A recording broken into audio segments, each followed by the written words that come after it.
Nah, kita lanjutkan. Sekarang mari kita sebentar membahas populer sekali di dunia kedokteran, namanya Hippocrates Oath atau Sumpah Hippocrates. Ini Sumpah Hippocrates ini satu sumpah yang berasal dari Hippocrates. Jadi sumpah para dokter yang ini kemudian dipakai bahkan hingga hari ini secara konten, secara muatannya dipakai sebagai bagian dari sumpah kedokteran hari ini. Ya meskipun tidak sama persis plek, tapi sumpah-sumpah kedokteran yang hari ini dianggap resmi formal itu terinspirasi dan banyak mengambil dari Hippocrates Oath ini, yang secara umum isinya adalah etika. Jadi etika yang harus dimiliki oleh seorang penyembuh, seorang dokter. Jadi ini semacam etika profesi. Kalau teman-teman tertarik bidang ini ya boleh. Hari ini kan kemarin-kemarin populer itu kajian-kajian namanya bioetik. Jadi etika yang berhubungan dengan pengobatan untuk para dokter. Ini bisa juga etika semacam ini kita sebut applied ethic. Jadi etika terapan untuk praktek pengobatan atau praktek kedokteran. Saya ambil terjemahannya saja ya, tidak pakai Inggrisnya, biar teman-teman tidak tambah ngantuk. Karena kalau membaca bahasa Inggris saya itu kayak mendengarkan bahasa Inggris tapi dengan lidahnya orang Jawa. Jadi saya langsung masuk ke Indonesianya saja ya. Ini Hippocrates Oath. Nanti saya potong-potong sumpah ini, kita ambil bagian-bagian intinya. Pembukaannya begini sumpah ini. Aku bersumpah demi dewa penyembuhan Apollo, Asclepius, Hygieia, dan Panacea, dan semua dewa-dewi, menjadikan mereka saksiku bahwa sesuai kemampuan dan penilaianku, aku akan memenuhi sumpah dan perjanjian ini. Ya karena Hippocrates orang Yunani, Tuhannya, dewanya ya dewa-dewa Yunani saat itu, Apollo dan kawan-kawan. Yang disebut oleh Hippocrates ini Apollo, Asclepius, Hygieia, Panacea, ini dewa-dewa penyembuhan, dewa-dewa kesehatan Yunani. Ini sebenarnya kakek nenek. Jadi Apollo punya anak Asclepius. Asclepius nanti punya 4 putri, Hygieia, Iaso, Aceso, kemudian Panacea dan Egli. Jadi beliau punya 4 putri. Kalau Apollo itu dewa yang statusnya banyak sekali. Beliau ini ya dewa musik, dewa seni, dewa sinar matahari, dewa pengetahuan, dewa kaum muda, dewa panah, dewa penyembuhan termasuk salah satunya. Ini dewa yang paling ideal versi Yunani. Dewa yang paling Yunani itu Apollo. Nanti beliau punya anak yaitu Asclepius. Asclepius ini nanti yang punya daya penyembuhan, mewarisi dari ayahnya. Dia yang Asclepius ini nanti punya putri-putri juga yang konotasinya penyembuhan semua, yaitu Hygieia. Hygieia itu dewi kebersihan. Ini nanti yang jadi akar kata higienis. Itu Hayegeya, ini putrinya Asklepios. Nanti ada Dewi Ayasu. Dewi Ayasu itu Dewi kesembuhan. Ada Aseso. Yang saya ingat Aseso ini kayak merek sabun nih. Aseso itu Dewi proses pengobatan. Jadi Dewi yang hubungannya dengan pengobatan. Kemudian ada juga Panacea. Panacea ini Dewi obat. Ada lagi Egle. Egle ini Dewi kesehatan. Jadi ini putri-putrinya Asklepios. Kalau teman-teman pernah lihat simbol kedokteran yang dalam bentuk tongkat yang dililit oleh ular, itu namanya tongkat Asklepios. Ini mirip dengan simbol kedokteran hari ini, orang menyebutnya tongkat Asklepios. Nah, Hippocrates membuka sumpahnya dengan demi dewa penyembuhan Apollo, Asklepios, Hayegeya, Panacea, dan semua dewa-dewi. Mereka jadi saksi, aku akan memenuhi sumpah ini. Yaitu miriplah sumpah kita hari ini kan, demi Tuhan yang Maha Esa, demi Allah, dan lain sebagainya. Ini sumpahnya Hippocrates. Kemudian beliau menyatakan begini, aku akan memperlakukan, ini yang pertama ya, aku akan memperlakukan orang yang mengajarkan seni kedokteran ini seperti orang tuaku sendiri, dan menjalani hidup ini bermitra dengannya. Dan apabila ia membutuhkan sesuatu, aku akan memberikan milikku. Jadi yang pertama, berjanji tentang gurunya. Nah, ini saya tidak tahu ini. Mungkin di Yunani sudah ada kesadaran untuk berakhlak dan beradab kepada seorang guru. Maka sumpah Hippocrates pertama-tama itu bagaimana dia berjanji akan memposisikan gurunya seperti orang tuanya sendiri dan bekerja sama dengan beliau, dan kalau guru ini membutuhkan apapun, aku siap memberikan milikku. Nah, ini adabnya seorang murid mungkin. Dan aku akan menganggap keturunannya, ini berarti sampai anak-anaknya guruku itu, seperti saudaraku sendiri. Dan akan mengajarkan kepada mereka seni ini bila mereka menghendaki. Tadi aku diajari oleh ayahnya, mungkin begitu. Sekarang aku harus mengajarkannya pada anak-anaknya kalau mereka menghendaki, tanpa biaya atau perjanjian, gratis.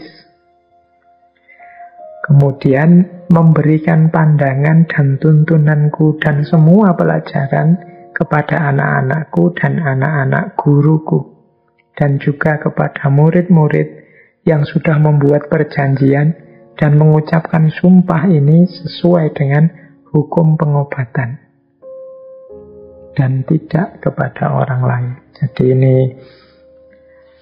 di bagian pertama sumpahnya, Hippocrates menyatakan penghormatannya, kepasrahannya pada gurunya, dan janji untuk melanjutkan didikan gurunya, memanfaatkan ilmunya, termasuk kepada anak-anak gurunya, anak-anaknya sendiri, dan juga murid-muridnya.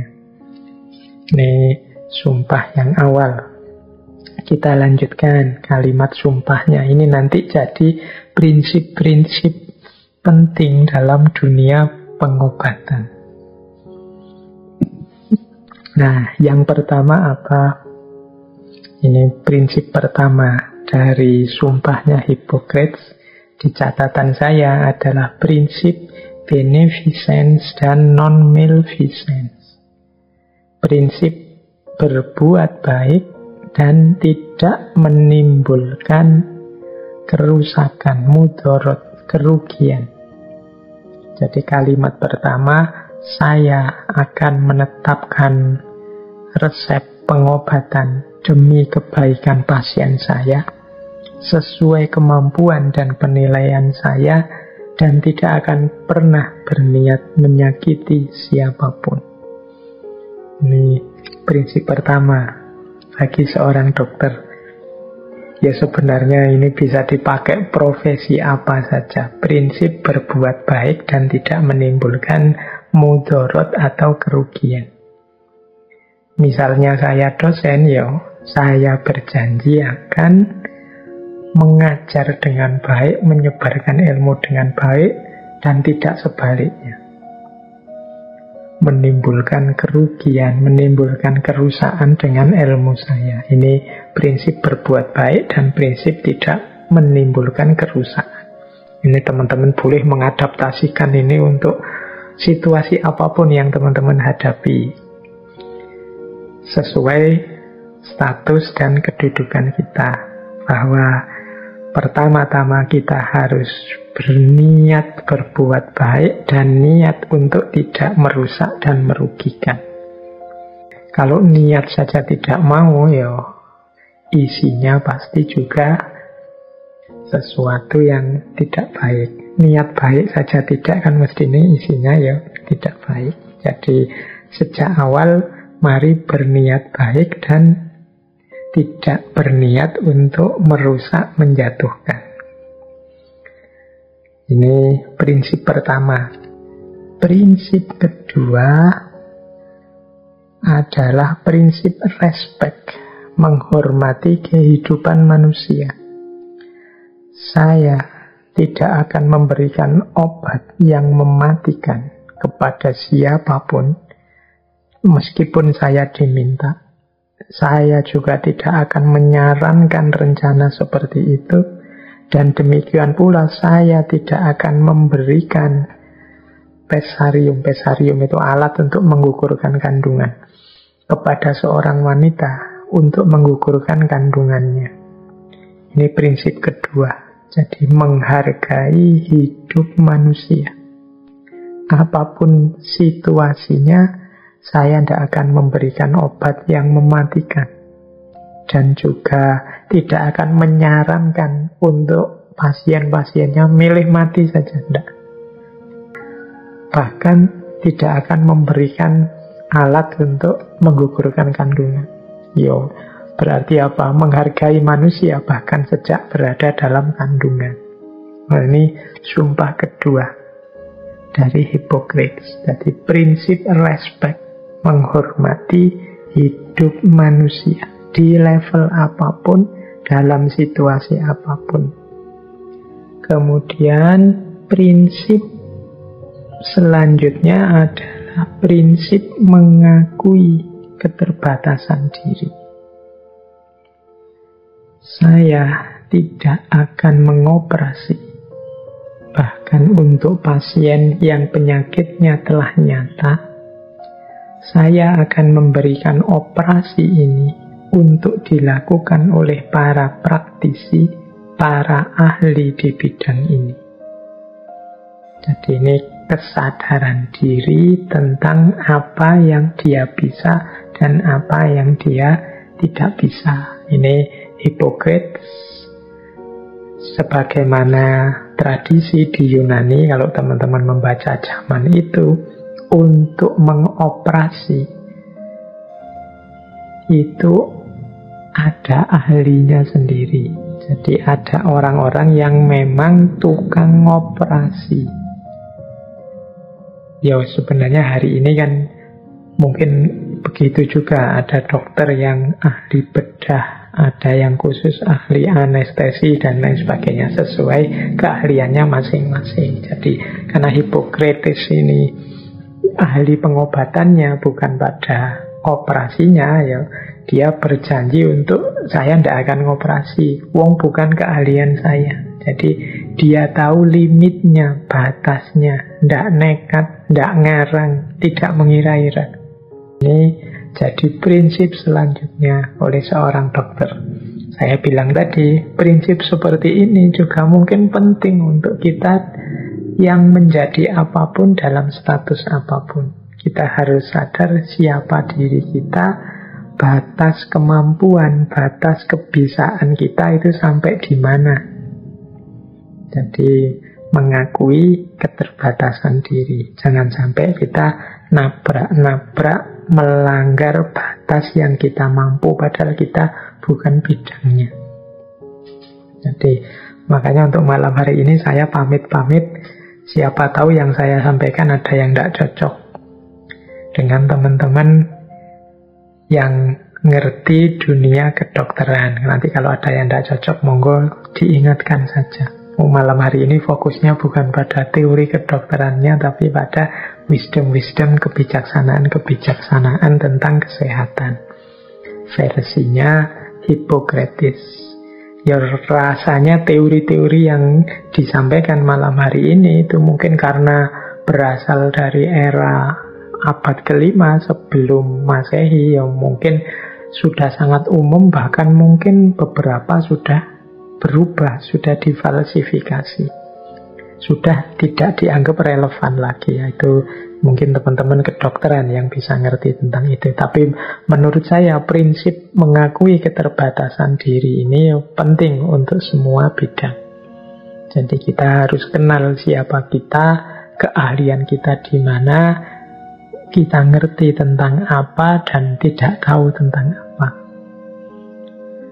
Nah, kemudian ada selanjutnya prinsip untuk berakhlak dan beradab. Jadi itu ada di sumpah selanjutnya. Di setiap rumah tempat saya datang, saya akan masuk hanya untuk kebaikan pasien saya. Menjauhkan diri dari semua perbuatan jahat yang disengaja dan semua rayuan, dan terutama dari kesenangan cinta dengan wanita atau dengan pria, baik mereka bebas atau budak. Jadi ya tugasnya dokter itu kan bisa masuk sampai ke ranah-ranah paling privat dari pasiennya. Maka penting untuk membangun akhlak dan adab diri. Jadi pokoknya nawa itu niatnya ya untuk kebaikan, melenyapkan penyakit. Tidak boleh mikir macam-macam, tidak boleh terdistraksi oleh macam-macam. Bahkan di kalimat sumpah itu ada, semoga tidak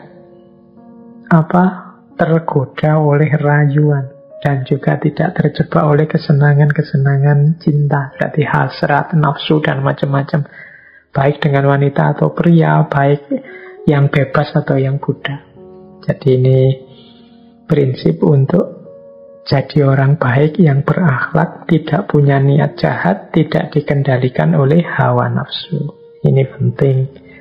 Ya lagi-lagi semua orang juga butuh ini, kemampuan untuk mengendalikan diri, kemampuan untuk menata diri secara berakhlak dan beradab. Selanjutnya, yang terakhir dari sumpahnya Hippocrates adalah prinsip menjaga kerahasiaan pasien atau azas confidentiality. Jadi semua, kata Hippocrates, semua yang mungkin saya ketahui dalam menjalankan profesi saya atau dalam kehidupan sehari-hari dengan orang lain yang tidak boleh disebarkan keluar akan saya rahasiakan dan tidak akan pernah saya ungkapkan. Seperti saya bilang tadi sebelumnya, dokter itu kan bisa mengakses bagian-bagian privat, lahir dan batin dari pasien-pasiennya. Maka di antara sumpah etiknya seorang dokter, dia harus menjaga kerahasiaan pasiennya. Tidak boleh menyebar-nyebarkan keluar. Seperti apapun yang dia tahu dalam situasi apapun. I will keep secret and will never reveal. Aku akan merahasiakannya dan tidak akan mengungkapnya keluar dalam situasi apapun. Nah, ini prinsip confidentiality, menjaga kerahasiaan. Jadi kalau diringkas sejak awal tadi, dari sumpah Hippokrates ini secara umum, yang pertama, setiap dokter itu harus memegangi prinsip berbuat baik, beneficence, tidak menimbulkan mudarat, kerusakan yang lebih parah, maleficent, non-maleficent, dan yang ketiga, prinsip respect, menghormati kehidupan manusia. Yang keempat, prinsip mengakui limit diri, batasnya diri. Yang kelima, berakhlak dan beradab. Dan yang ketujuh, menjaga kerahasiaan. Ini yang disumpahkan oleh seorang dokter menurut Hippokrates. Berarti kalau ada dokter penyembuh kok nabrak prinsip-prinsip tadi, ya berarti dia sedang melanggar etika seorang dokter. Dia melanggar prinsip-prinsip yang harus dijalankan oleh seorang dokter. Nah, untuk zaman itu ini sumpah yang luar biasa, bahkan nanti menginspirasi generasi-generasi selanjutnya untuk merumuskan sumpah-sumpah kedokteran sebagai prinsip etik yang harus dipegangi oleh seorang dokter dalam menjalankan pengobatannya. Yos, istilahnya dokter tadi secara umum ya untuk semua saja para penyembuh, atau bisa juga lebih luas, tadi saya bilang segala macam profesi sebenarnya juga membutuhkan sumpah Hippokrates ini, khususnya yang berhubungan dengan orang lain. Kan banyak sekali profesi yang berhubungan dengan orang lain, tidak hanya kedokteran. Pendidikan mungkin begitu juga, perdagangan mungkin begitu juga, dan lain sebagainya. Baik, itu salah satu yang terkenal dari Hippokrates. Selain tadi epidemiologi, kemudian observasi klinis, kemudian sumpah kedokteran.